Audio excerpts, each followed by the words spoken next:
दोस्तों नमस्कार।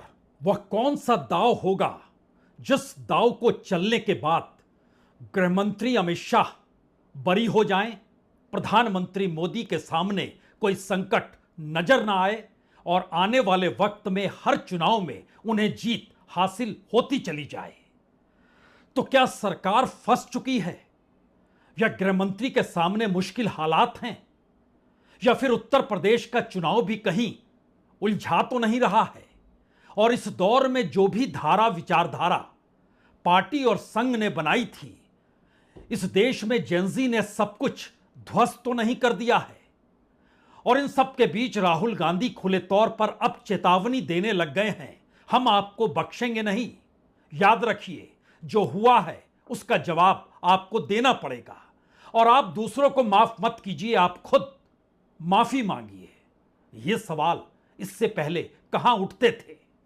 और जब सवाल बिल्कुल नए हैं तो फिर इस दौर में गृहमंत्री अमित शाह गृह मंत्रालय का काम छोड़ सहकारिता मंत्रालय का कामकाज देखने लगे हैं। यानी पार्लियामेंट में वो आते थे लेकिन सदन में नहीं आते थे। तो फिर वो कौन सा दांव होगा जिसके आसरे इस दौर में मोदी शाह के भीतर एक बेचैनी है? और इस बेचैनी का असर यह है कि शुक्रवार की देर रात तकरीबन 11:30 बजे गृहमंत्री महाराष्ट्र चले जाते हैं, देवेंद्र फडणवीस से मुलाकात करते हैं। जिस वक्त वो महाराष्ट्र यानी मुंबई पहुंचते हैं, मुलाकात करते हैं, उस वक्त वहां के डिप्टी सीएम दिल्ली आते हैं। वह यहां पर प्रधानमंत्री मोदी से मुलाकात करते हैं और इन सब के बीच उत्तर प्रदेश की राज्यपाल गोरखपुर में जाकर यूनिवर्सिटी के एक कार्यक्रम में सीधे तौर पर मुख्यमंत्री योगी आदित्यनाथ को कटघरे में खड़ा करते हुए एक ऐसा राग अपनाती है जिसके बाद यह लगने लगता है कि टकराव भयावह हो चुका है। क्योंकि मठाधीशों की तुलना वो करती है मौजूदा वक्त में पूर्वी उत्तर प्रदेश के नेताओं के साथ और राज्य के मुख्यमंत्री को भी उस चपेटे में ले लेती है। और वही मुख्यमंत्री जब नोएडा पहुंचते हैं तो नोएडा के एक भाषण में वो ये कहने से चूकते नहीं हैं, एक वक्त उन्हें कहा गया था नोएडा आइएगा तो कुर्सी चली जाएगी। इस बात का जिक्र उन्होंने 2017 में किया था, लेकिन दोबारा यह कहने की जरूरत क्यों पड़ी? कुर्सी जाती है तो जाए, कल जानी है तो आज ही चली जाए। और उसके बाद प्रधानमंत्री के कार्यालय पहुंचना, उसके बाद बीजेपी के अध्यक्ष नितिन नवीन के सामने बैठना, ये सारे घटनाक्रमों के बीच बीजेपी के भीतर क्या वाकई सब कुछ खामोशी के साथ पुराने पटरी पर चला रहा है या वो बदल गया है? और ये बदलने वाले हालात एक झटके में कहां से पैदा हो गए?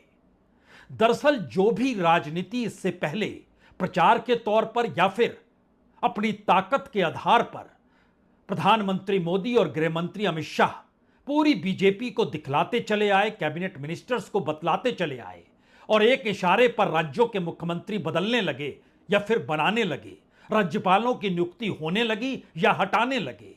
हर जगह जिस लिहाज से चलती थी चीजें, जंतर मंतर ने एक ऐसी हवा बहाई, वो पुरानी तमाम परिस्थितियां काफूर हो गई। और नया सवाल यह आ गया कि अब अतीत तो भूल जाइए, भविष्य को लेकर कोई लकीर खींच सकते हैं या कुछ है ही नहीं?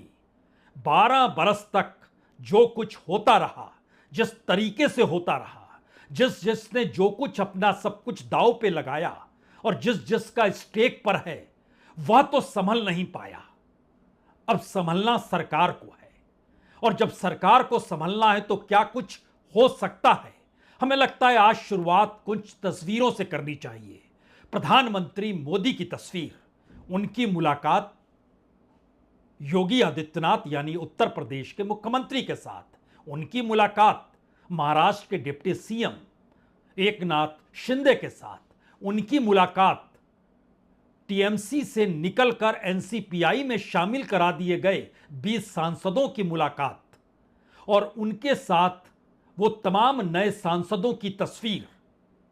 पहले इन तस्वीरों को देख लीजिए, तब इसके पीछे का राज खोला जाएगा।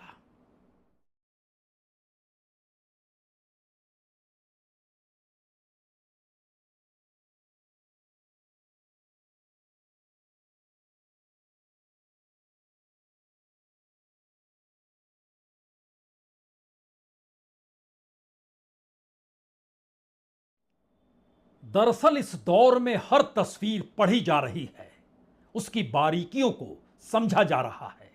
बिटवीन द लाइंस क्या कुछ कहने की कोशिश हो रही है, यह भी सुना जा रहा है। पार्लियामेंट में राहुल गांधी को बोलने की इजाजत जब नहीं मिल पाती है, तो सामने बैठे रक्षा मंत्री राजनाथ सिंह खड़े होकर जब ये कहते हैं कि उन्हें बोलने दीजिए, कुछ गलत बोलेंगे तो उनके शब्द को स्पंज कर देंगे, उसके बाद मुस्कुराते हैं वो। उस मुस्कुराहट तक पर हर की नजर है। इस दौर में प्रधानमंत्री शिवराज सिंह चौहान से भी मिलते हैं। जी भूलिए मत, वही शिवराज सिंह चौहान जो मध्य प्रदेश के कद्दावर मुख्यमंत्री थे, लेकिन उनको हटा दिया गया और उसके बाद जिन्हें मुख्यमंत्री बनाया गया, उनका कच्चा चिट्ठा जिन रास्तों से निकलकर देश के अखबारों में जमीनों को लेकर छप गया, उसमें मध्य प्रदेश के भीतर की टकराहट सामने आ गई। और इन सब के बीच पार्टी कैसे किस रूप में संभाली जाए, जनजी आंदोलन के बाद 3 बड़ी घटनाएं हो गई। पहली बड़ी घटना तो इसी बात को लेकर थी कि बीजेपी के अध्यक्ष की छोड़ी हुई सीट पर बीजेपी हार जाए। जी बांकीपुर, पटना हार गए। दतिया में भी हार जाएं। दिल्ली ने रसूख के साथ कहा था इसे नहीं उसे उतारेंगे, नरोत्तम मिश्रा नहीं कोई और चलेगा, वहां भी हार गए। राहुल गांधी छात्रों की गूंज करते करते उस राजनीतिक पाठ पर आकर खड़े हो गए जहां पर छात्रों को वह इस देश की उस इकोनॉमी को समझाने और बतलाने लगे। सत्ता के मित्र अडानी ने कैसे देश को लूटा और कैसे अपना नेटवर्थ बढ़ाया। बीजेपी का अपना खाता जो था 1,500 करोड़ से 10,000 करोड़ पार कैसे कर गया, और संघ और उसके प्रचारक हर जगह नियुक्त क्यों होते चले गए, बात छात्रों के कानों में गूंजने लगी। इन 3 बड़ी परिस्थितियों के बाद जो बड़ा सवाल इस देश के सामने रहा, सत्ता में बीजेपी है, तीसरी बार है, सबसे ताकतवर मंत्री अमित शाह हैं, लेकिन बीते 15 दिनों से वह सदन में कदम रखते क्यों नहीं है।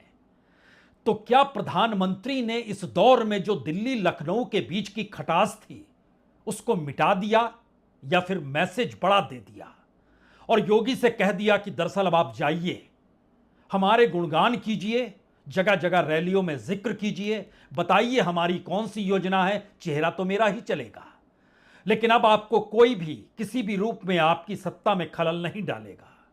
जो खलल डालने का जिक्र था वो अमित शाह को लेकर था, क्योंकि मोदी के बाद कौन, यह सवाल बार बार उठता था, तो फिर अमित शाह के नाम के अलावे पार्टी के भीतर से, संघ के भीतर से कहीं ना कहीं योगी आदित्यनाथ का नाम आ जाता था और टकराव बढ़ जाता था।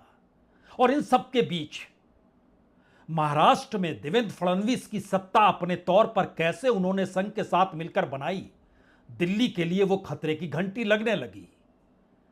तब सवाल यह था कि आखिरी दांव क्या चला जाए, क्या इस दौर में विपक्ष को तोड़ दिया जाए, और विपक्ष को तोड़ने का मतलब यह है कि कांग्रेस माइनस सभी टूटते हुए नजर आए और ऐसा विधेयक लेकर पार्लियामेंट के भीतर आया जाए जिसमें 2/3 बहुमत चाहिए बिल को पास कराने के लिए, और 2/3 का मतलब है 362 सांसद, जो है नहीं, जो इससे पहले गिर चुका है परिसीमन के मामले को लेकर, बीजेपी कहती है महिला को लेकर। लेकिन इन सब के बीच आखिरी दांव चल सकते हैं, तो चलिए क्या इस बात का जिक्र अमित शाह दिल्ली से निकलते और महाराष्ट्र के रवाना होते और वहां से वह पुडुचेरी आज पहुंचते, इन सब के बीच कह दिया गया आप जुगाड़ कीजिए 362 का, यानी इतने सांसद होने चाहिए, और एक झटके में अमित शाह उन दस्तावेजों को लेकर बैठ गए जहां यह कहा जाने लगा कि शायद अब ऐसा कोई बिल ले आएंगे जो परिसीमन से जुड़ा हो, जो एफसीआरए से जुड़ा हो, जिसका विरोध हो रहा हो, या फिर बात कुछ और होगी। लेकिन आंकड़ों के लिहाज से यह कहा गया बीजेपी के पास 240, टीडीपी 16 पहले से है, जनता दल यूनाइटेड 12 पहले से है, तो जो 20 टीएमसी के निकले हैं वह साथ में आ गए एनसीपी के जरिए। शिवसेना दोबारा हो चुका है टूट, 13 उसके हो गए। शरद पवार को तो मना लिया जाएगा, अजीत पवार के पास तो 1 सांसद थे, 8 सांसद तो इनके पास है, ये आ जाएंगे खेमे में, चिंता नहीं करनी है। डीएमके को भी तोड़ लिया जाएगा, जिनके पास 22 हैं, मना लेंगे। रवानगी पुडुचेरी हो गई गृहमंत्री अमित शाह की, वाईएसआर को भी मना लिया गया, 3 लोकसभा में, 3 राज्यसभा में उनके सांसद हैं। अकालियों के साथ भी समझौते की दिशा में बात बढ़ गई, हालांकि एक ही सांसद है। वहां भी साथ गठबंधन का साथ है, यानी आंकड़े धीरे धीरे होते होते 362 तक पहुंचेंगे क्या? क्योंकि 110 सांसद साथ आ चुके हैं, यह आंकड़ा अपने तौर पर अमित शाह कह रहे हैं। 110 का मतलब यह है 240 में अगर 110 जोड़िएगा तो 350, 12 अभी भी कम है। तो क्या जुगाड़ नहीं हो पाएगा या जुगाड़ हो पाएगा, इस पर गृह मंत्री की कुर्सी और संसद के सदन में आने की तस्वीरें छुपी हुई है। हालांकि लोकसभा के जरिए सामने आया कि 4 बिल कल रखे जाएंगे, सोमवार का दिन है। कांग्रेस व्हिप जारी कर चुकी है, बीजेपी ने भी कहा है सभी आएंगे। अमित शाह को 2 बिल रखने हैं, एक तो केरल का नाम बदलकर केरलम करना है और दूसरा नेशनल कोऑपरेटिव डेवलपमेंट कॉरपोरेशन को लेकर जो अमेंडमेंट बिल है वह भी उन्हें रखना है। इसके अलावे भी 2 बिल हैं जो माइंस एंड मिनरल्स के साथ हैं और जो ट्रिब्यूनल रिफॉर्म को लेकर है।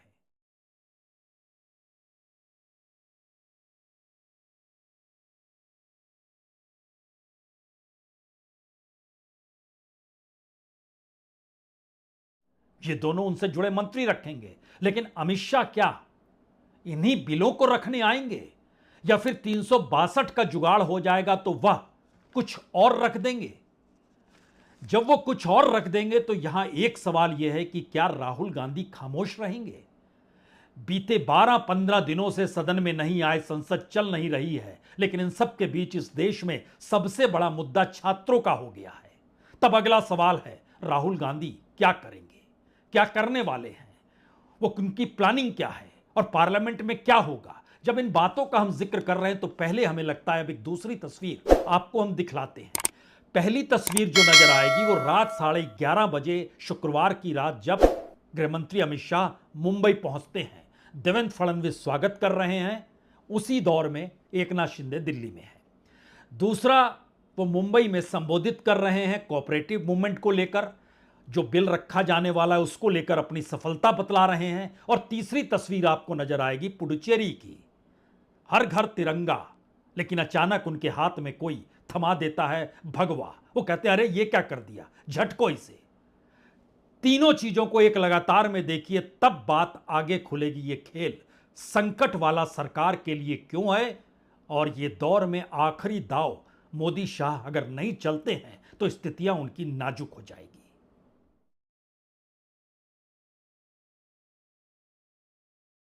मैं जब सहकारिता मंत्री बना तब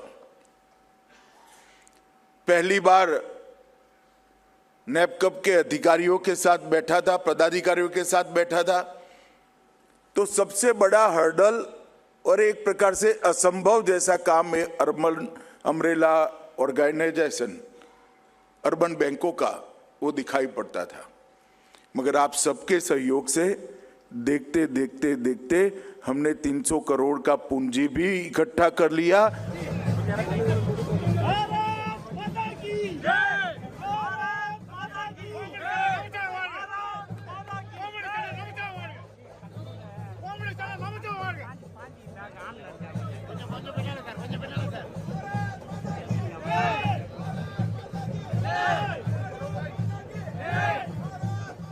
भगवा नहीं तिरंगा पकड़ना होगा, अमित शाह मंच पर यही कह रहे हैं पुडुचेरी में।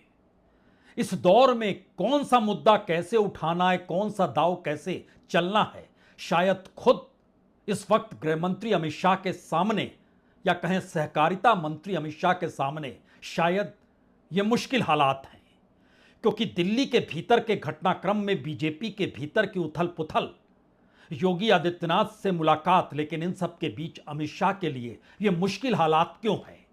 क्या वाकई बहुत आसान है कि कल पार्लियामेंट में जाकर ऐलान हो जाए कि बिल रखे जाएंगे और अमित शाह बिल रखते हुए खड़े हो जाएं? संभव लगता है आपको? चंद घंटों पहले राहुल गांधी ने सोशल मीडिया पे क्या लिख दिया?